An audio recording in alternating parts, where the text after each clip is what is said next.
ভুলে যান সব সুপার বাইক, ভুলে যান প্লেনের গতি, কারণ আজ রাস্তায় নামছে দুটি দানব। এক পাশে কাওয়াসাকি নিনজা H2R যা বাতাসের বুক চিরে 400 কিলোমিটার প্রতি ঘন্টায় দৌড়ায়, আর অন্য পাশে সুজুকি হায়াবুসা যা গত 20 বছর ধরে বাইকিং দুনিয়ায় কিং। ট্র্যাকের দানব নাকি রাস্তার রাজা, আজকের এই মহাযুদ্ধে কে একে ধুলো ছটাবে? ভিডিও শেষে রয়েছে এমন একটা টুইস্ট যা আপনার মাথা ঘুরিয়ে দেবে। তো বেশি দেরি না করে চলুন শুরু করা যাক। প্রথমে কথা বলি এই black beast Kawasaki Ninja H2R নিয়ে। এটা কোনো বাইক নয়, এটা একটা মিসাইল। কেন জানেন? কারণ এতে রয়েছে 998 সিসির সুপার চার্জ ইঞ্জিন। H2R এর বডিতে কোনো লুকিং গ্লাস নেই, আছে অ্যারোডাইনামিক হুইলস। কারণ বাইকটি 300 ওপরে গেলে বাতাস বাইকটিকে উড়িয়ে নিয়ে যেতে পারে, আর এই হুইলসগুলো বাইকটাকে মাটির সাথে চেপে ধরে রাখে।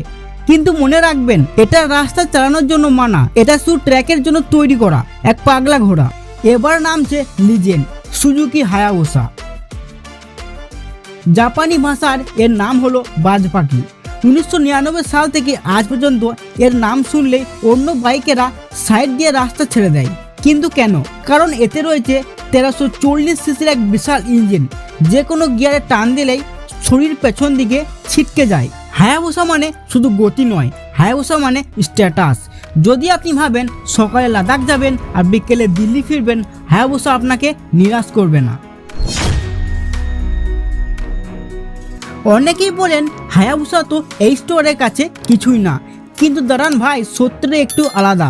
হ্যাঁ, টপ স্পিডে H2R হায়াবুসা থেকে এগিয়ে, কিন্তু মনে রাখবেন H2R এর ইঞ্জিন আয়ু খুব কম।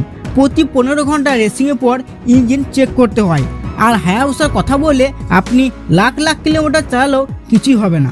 H2R নিয়ে আপনি বাজারে সবজি কিনতে বা গার্লফ্রেন্ডকে নিয়ে ঘুরতে যেতে পারবেন না, কিন্তু হায়াবুসা নিয়ে আপনি যে কোনো লং ট্যুর যেতে পারবেন।